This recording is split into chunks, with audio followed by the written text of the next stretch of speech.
warahmatullahi wabarakatuh. Halo semua, balik lagi sama kami di episode yang super relate buat kalian anak muda yang lagi galau antara karir dan cinta. Perkenalkan, aku Alia, host kalian hari ini. Dan aku Melva, co-host yang bakal nemenin Ale ngobrolin topik panas hari ini, yaitu mapan dulu baru nikah. Bener nggak sih? Atau jangan-jangan cuma alasan buat nunda-nunda pernikahan? Halo, aku Anggun. Di sini aku bakal maparin perspektif dari sudut pandang mahasiswa yang selain mikirin tentang masa depan, kita juga mikirin tentang pernikahan loh. Halo semuanya, aku Amel. Aku yang bakal ngebahas dari sisi sosial dan realita Gen Z di era media sosial yang bikin standar nikah tuh makin tinggi. Kira-kira bakal relate nggak ya? Halo, aku Laras. Nah, kalau aku di sini yaitu berfokus di sisi finansial, yaitu dan solusi praktisnya. Karena topik mapan ini yang erat banget, yang dihitung-hitung uang, yaitu bukan. Assalamualaikum, aku Aul. Hari ini aku bakal ngebantu untuk menjelaskan topik ini dari sisi dalil Al-Quran agar pembahasan kita tuh semakin seimbang antara realita dengan tuntun agama.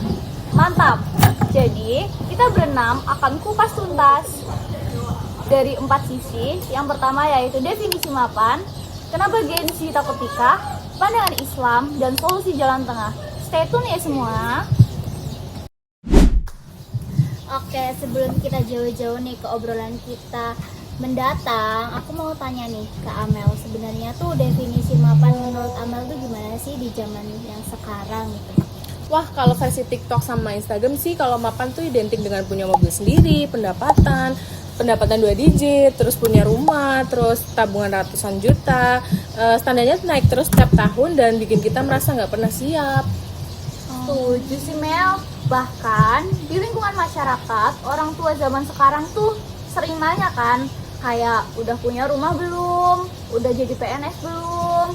Standar mapan jadi seragam dan sangat materialistis di era sekarang ya.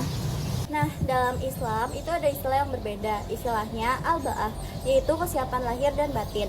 Lahir berarti kita mampu dalam memberikan nafkah, sedangkan batin berarti kita siap secara ilmu, akhlak, dan tanggung jawab. Berdasarkan hadis riwayat Bukhari Muslim, Rasulullah SAW bersabda, "Wahai para pemuda, siapa di antara kalian yang sudah mampu atau ba'ah, maka menikahlah."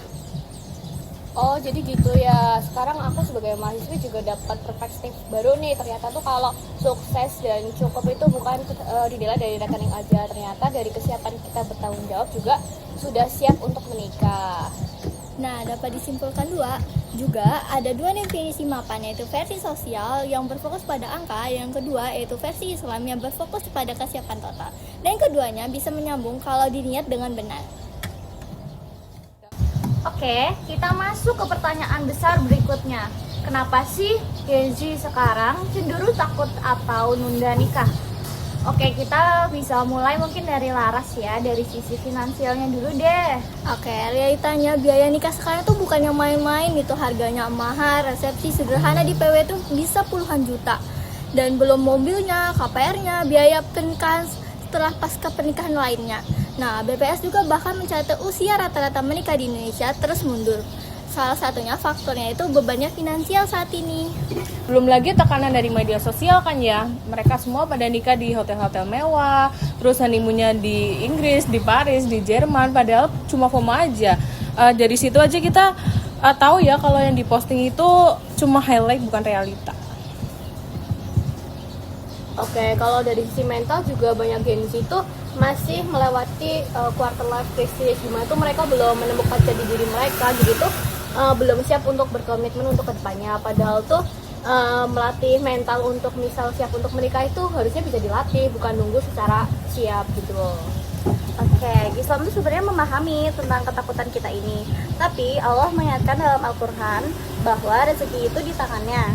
Jangan sampai ketakutan kita itu lebih besar dari keyakinan kita kepada Allah Subhanahu wa Ta'ala. Oke, jadi dapat disimpulkan ya teman-teman. Mulai dari tanya sama diri sendiri dulu, aku nunda nikah nih karena belum siap ilmu, iman, atau karena belum siap nih sama standar sosial. Dan dua hal itu tuh sangat berbeda ya teman-teman. Nah, mungkin sekarang kita masuk ke inti pembahasannya lagi nih.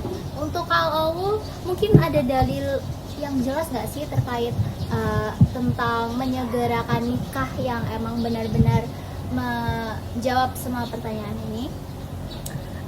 Ada banget Kak Melva, dan ini tuh powerful banget ya. Dalam Quran Surat An-Nur ayat 32, gimana? Dan nikahkanlah orang-orang yang masih membujang di antara kamu. Jika mereka miskin, Allah akan memberi kemampuan kepada mereka dengan karunia-Nya.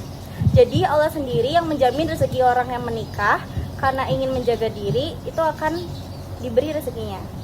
Nah, betul banget tuh. Ditambah lagi dalam Quran Surah Ar-Rum ayat 21 juga menjelaskan tujuan pernikahan itu kan sakinah, mawaddah, dan warahmah. Jadi cinta dan kasih sayang itu penting banget nih. Jadi pernikahan dalam Islam itu spiritual goal, bukan hanya sekedar untuk pencapaian sosial semata nih teman-teman.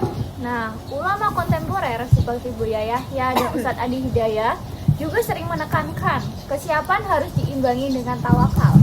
Jangan sampai alasan belum mapan jadi tameng untuk menunda yang halal tapi malah membuka pintu yang haram.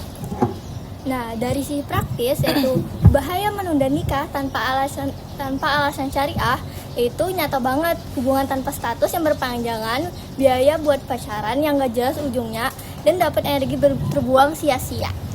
Kalau dari sisi sosial sendiri itu menunda berlebihan juga bakal buat tekanan sosial ya. Belum lagi godaan zina, pacaran toksik, sampai pelarian ke hal-hal negatif. Islam menutup pintu-pintu itu dengan menyegerakan menikah.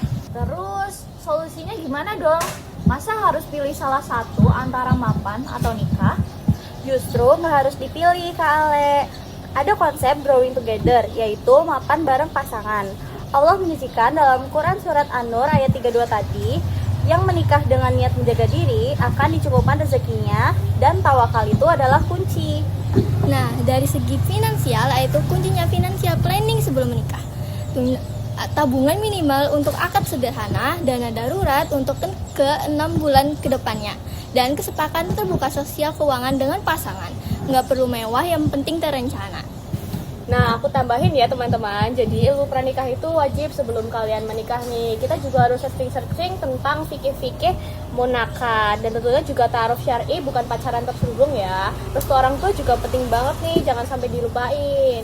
Bener banget, aku juga sering lihat teman-teman di lingkungan kampus tuh banyak yang masih semester dan kadang fresh graduate tuh langsung nikah, dan mereka tuh rezekinya justru dimudahkan banget setelah nikah. Itu bukti nyata dari janji Allah di Quran Surat An-Nur ayat 32. Oke, jadi nikah itu bukan akhir dari perjuangan ya Kak Amel, tapi awal dari pertumbuhan bersama.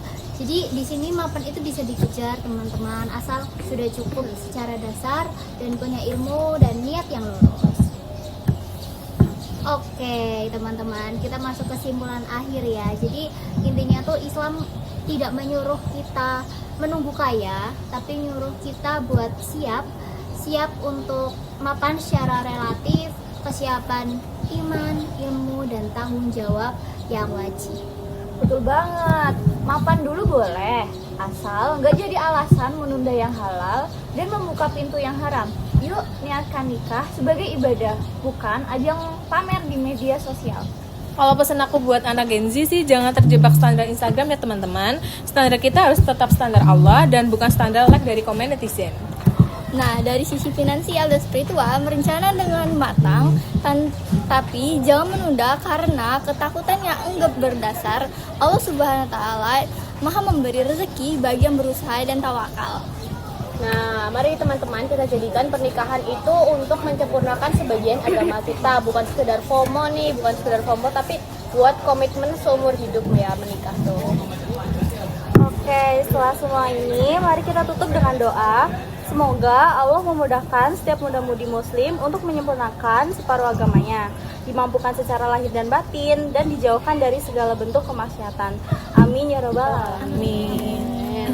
Sekian episode kali ini. Jangan lupa like, share, dan subscribe. Wassalamualaikum warahmatullahi wabarakatuh.